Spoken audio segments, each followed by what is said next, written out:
it just, or is it like, I don't give a fuck. I don't want nothing to do with their sales. I don't want them to buy it. We just gonna, make this controversy for talk and engagement and likes, and everybody else who fucks with us will buy, and fuck them. Like, I'm trying to understand that part.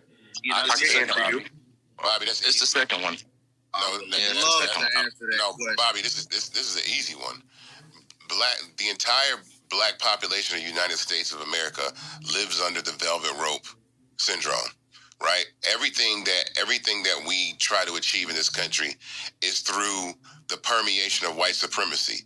So it's defeating, it's like getting our respect, getting our just due, getting what we deserve, getting what we're owed, getting what we contribute, right? So everything as a black person is a fight for respect. That's why we have diversity and equity, inclusion and affirmative action and all these other things. And so when you live in that mindset, of course, Jim Jones has achieved a level of success that gives him the revenue and the capital to be able to afford Gucci. So when Gucci says he doesn't want him to shop, there's your velvet rope. Oh, well, what do you mean? I spend money here all the time. I'm gonna spend more money to show you that I can buy your product. And that is, again, that's triggering African American people at the source of their emotion. Like the cornerstone of any type of reaction is triggering black people, because we're gonna the negative impact of that is that there is no organization behind it. There is no result. So when you can't be here. Hold on. When you offend or trigger the Jewish community, they get offended, they get mad, but then there's an action. There's an action and a result to the offense. The same with the gay community. The same with a lot of different communities. When you offend them, there is an action and a result. We have no organization in our offense. So therefore, you're able to offend black people with no repercussions. This is a prime example. I guarantee you that if Disney thought that they were going to lose millions and millions of dollars if they fired Jonathan Majors, they wouldn't have fired him. They wouldn't have given a shit if everybody white would have been mad.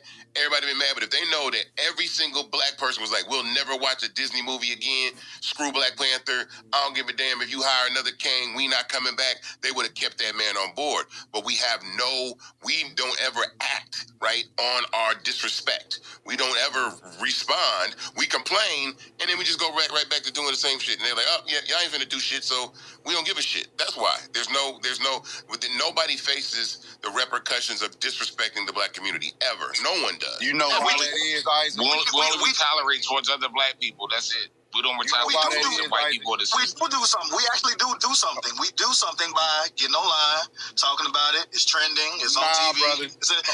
Listen to what I'm saying, though. The thing that we do is adding to the marketing of what's happening. It's not right. Yeah, we keep it by giving you our revenue. Talking about it. We keep the conversation. Yeah, exactly. That's the thing we do. And like you said, it's not an advertisement. It's actually smart business. We're rewarding them.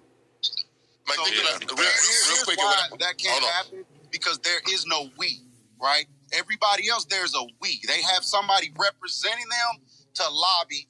They have a we. They are a unity. So the Jewish community, they are a we. They are invested into this thing that we call America, this business that we call this corporation that we are in.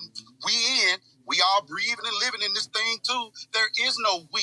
We are a bunch of individuals who claim a we, but we have yet to come together to become one entity, like a true corporation, right? There is no black people incorporated, right? So we're not moving as a unit. Hold on, listen to me, brother. Let me finish. So we're not moving as a unit. Now, if we was moving as black people incorporated, now that's different. Because now we moving as a business, which means now we are deliberately competing with all of y'all, right? It's deliberate. It's not individual. So now it's 40 million strong. And when 40 million, let's just say 21 million decides to say, fuck Doritos, excuse my American, we say, fuck Doritos. Well, what's getting ready to happen? All 40 million now have to decide to say, F Doritos, right? So now, we can't punish people by continuing to spin with people, right? And then we don't have everybody on board. We don't have the LeBrons and the Jay-Z's and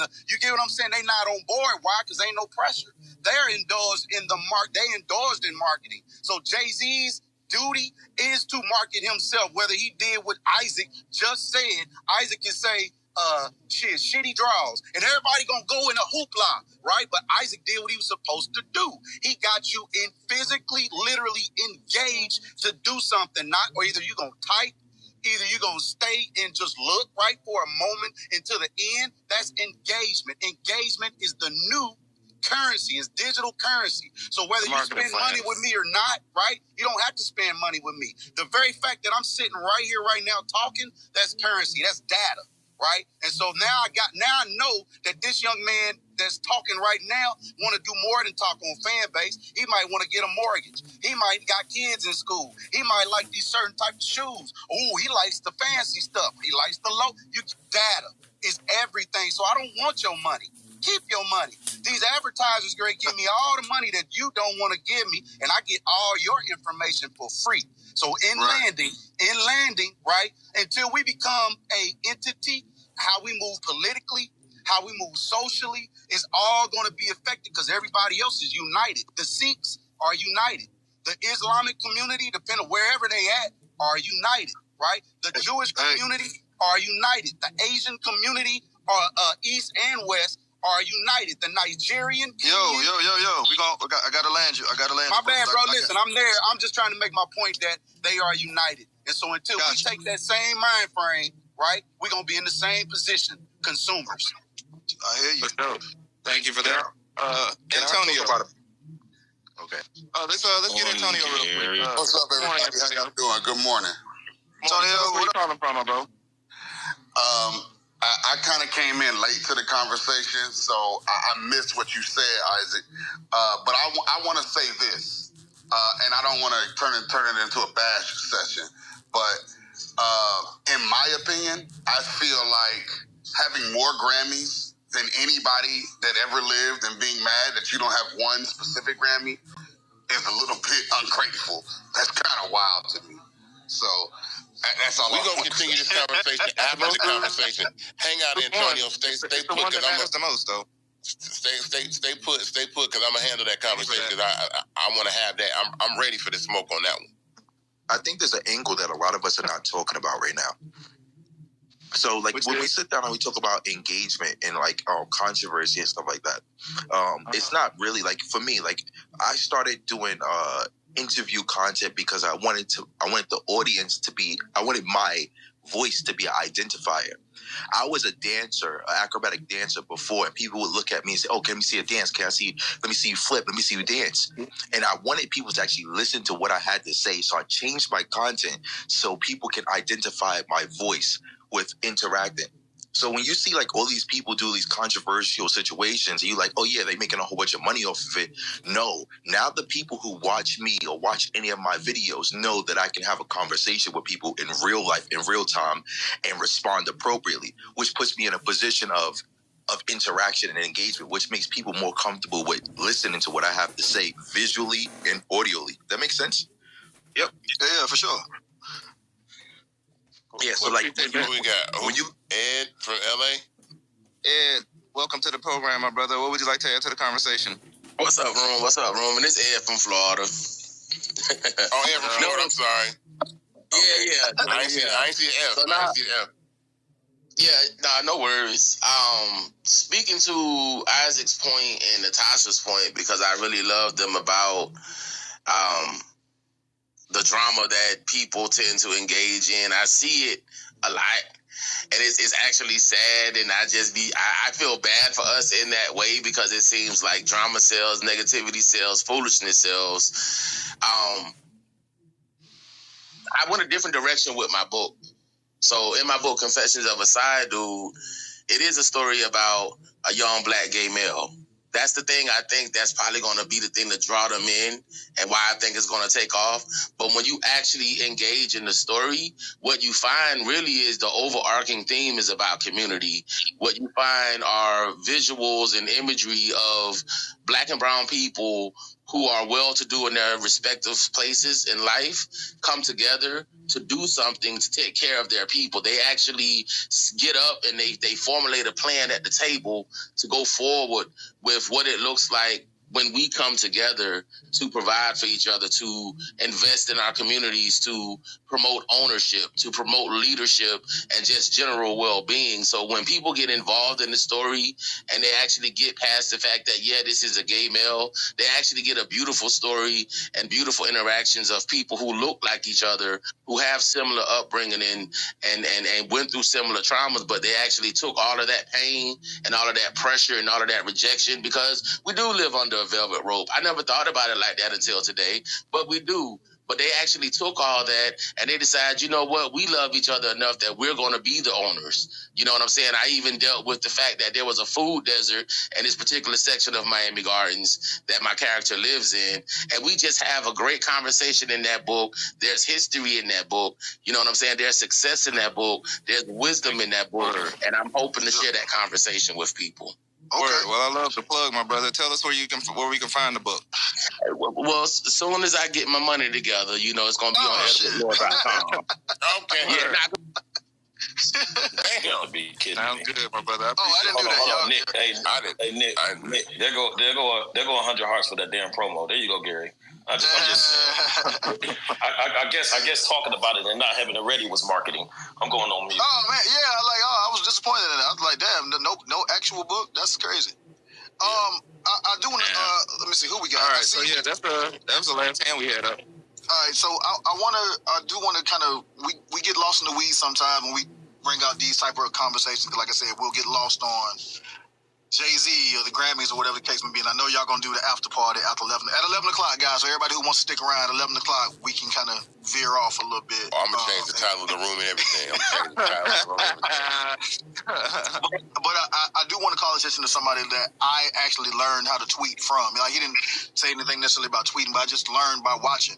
Stephen A. Smith is the king of it. Stephen A. Smith has built an entire career, him and Skip Bayless, of not going in with tempered opinions and just being like, hey, well, you know, LeBron, he's pretty good. I mean, he's okay. He's, you know, I think he's probably the best, you know, third best player in the league, whatever. What they do, LeBron is trash.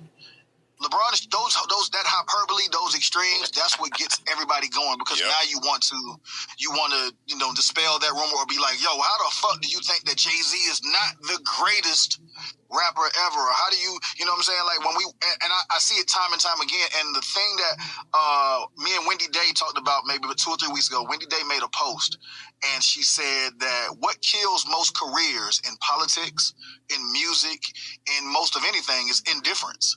You die by 1,000 shrugs is what she said, because nobody cares.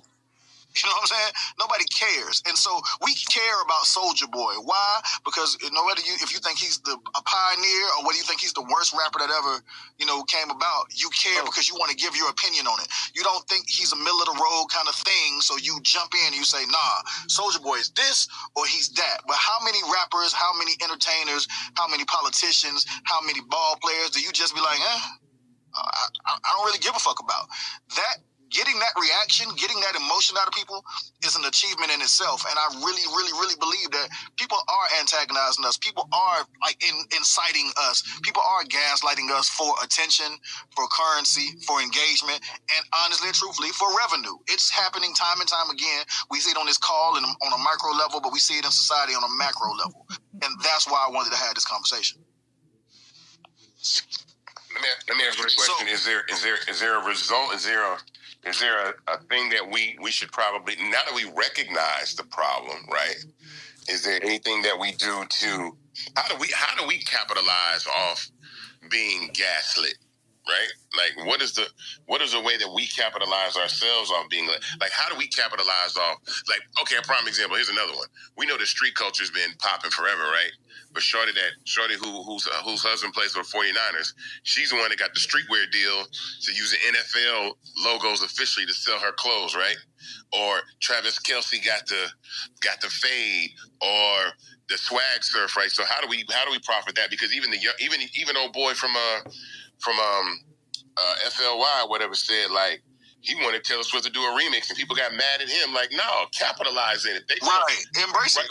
Why be mad that if she's gonna bring, like, Taylor Swift is a walking, like, a revenue generator, right? Like, it's all good. Like, and the one thing I'll say about Taylor Swift too, and I just observe her from afar, she's a fan of everybody. She always supports every artist. I don't care what race it is or whatever. She's literally a fan of everybody. She likes Miley Cyrus. She likes Lizzo. She likes SZA. She's happy for everybody all the time. So I think Taylor Swift is nothing wrong with her. So I think that she has that power and that movement that she can do. But I'm saying, how do we benefit from Taylor's involvement or Taylor's appreciation for swag surfing, or people, or not even that, the NFL exploiting Taylor Swift's involvement in the NFL and they're making money? How they in turn we make money? So you're saying, how do we appropriate the appropriation? Yeah, it's not even appropriate. Like a direct question. It's not even appropriating, man. I'm gonna say it one more time. If you don't have your shit together, your business to match to align with your creativity, when the opportunity comes, you won't be prepared to even receive what you're trying to get or what you're hoping to get, right? Number one, we already know that lady is the wife of the San Francisco 49ers players, so which means she's surrounded by sports agents and marketing people and this and that and merchandising people. So even if she started doing those jersey jackets and all that shit out of her own creativity, when the momentum hit and it was time to capitalize, her infrastructure was already set. So it was just a click of a button that she could just go right in and do a deal with the NFL. She didn't have to scramble and get no shit together. But hold on, Dean. Hold on. We got to chill, because her husband plays for the 49ers, so she has resources to create her creations. She's put in a position of privilege because she's already associated with the NFL because her husband is, and that's what I'm saying. No, but that's not.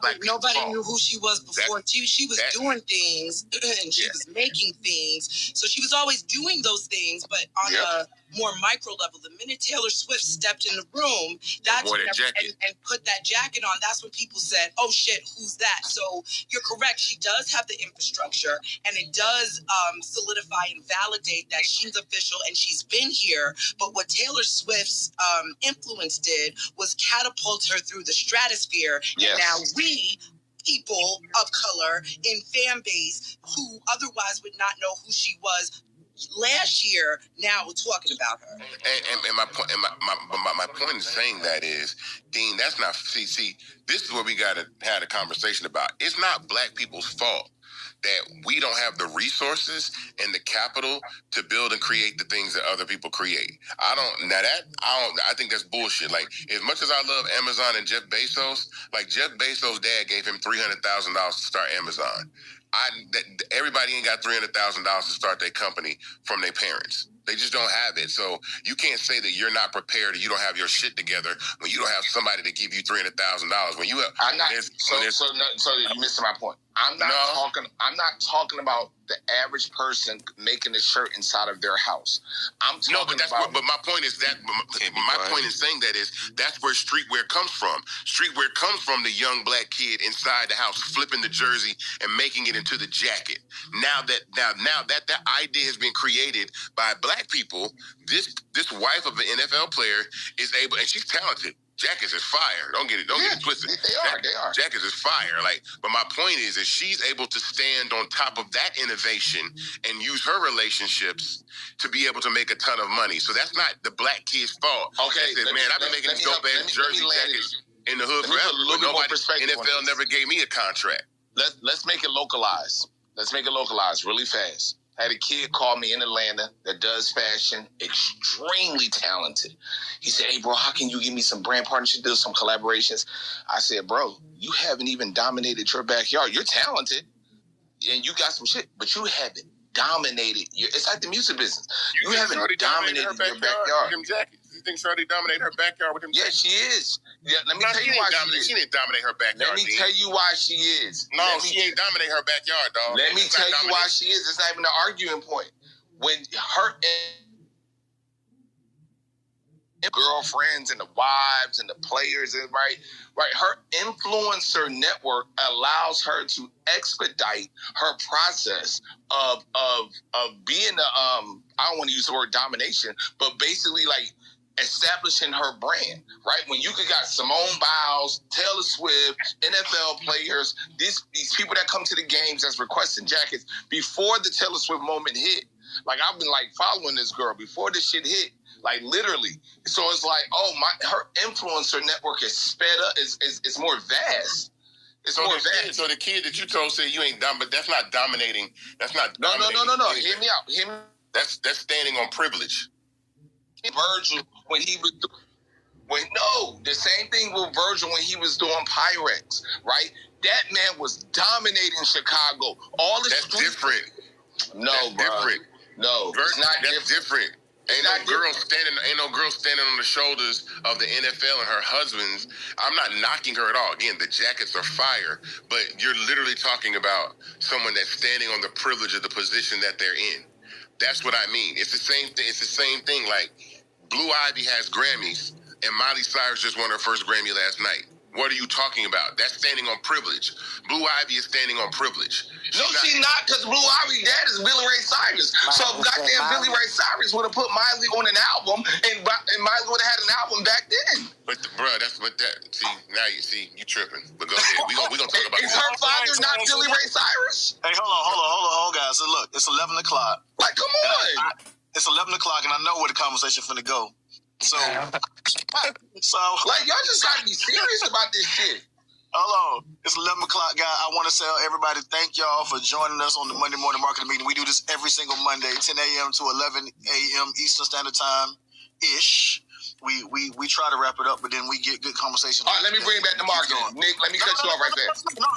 We're not going. We finna keep it going. Hold on. Let me help you. Hold on. Before I'm gonna lose my point. In marketing, one of the highest awards that you can receive is a Clio.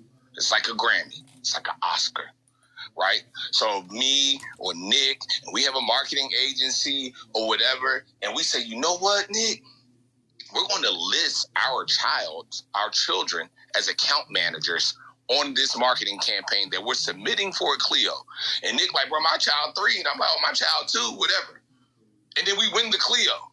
So now he has a 2-year-old child, and I have a 3-year-old child that have won Clio awards in marketing.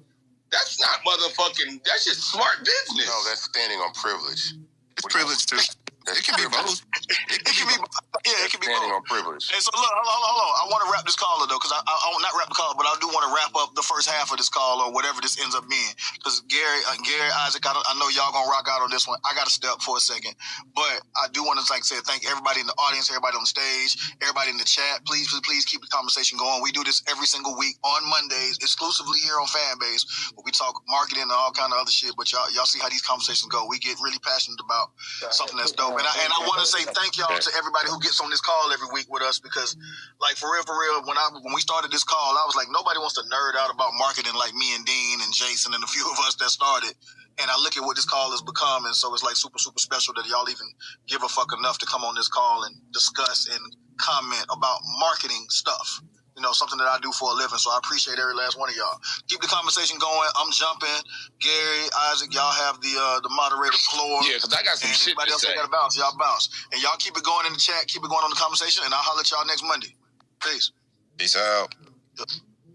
Where Carl at? Y'all need to put my man Carl up. I know he in the chat. I tried. I'm going to try again, Carl. For real. Maybe it was too early. See that title right there? That's how you create engagement. Who's gonna kick off the violence? I'm up here in LA, nigga. My eyes burning. So check this out. So anyway, y'all trying to wrap your brain around how to figure out what's privilege and standing on privilege and where talent and all that stuff is. There's 100 and something people in this room. Okay. The title was one title 45 seconds ago, and Isaac changed it to something that is definitely going to get and continue the heat. He just stood on privilege, knowing that he could capitalize off the heat in the room, change the title, and now he's using all of us for engagement. I told you. That's what it is. Nah, but Blue Ivy and Miley Cyrus, that's privilege right there. If you guys can't see it and understand it, I mean, that's what you're supposed to do, though. So you can't get mad at the fact that their engine and their vehicle is their family. That is where that's how generational wealth has started centuries and centuries ago. I have no problem with that privilege. I have no problem with that, but I don't want my dad putting my name on record so I can win Grammys when I didn't even write the song. No, fuck that. No, that's corny.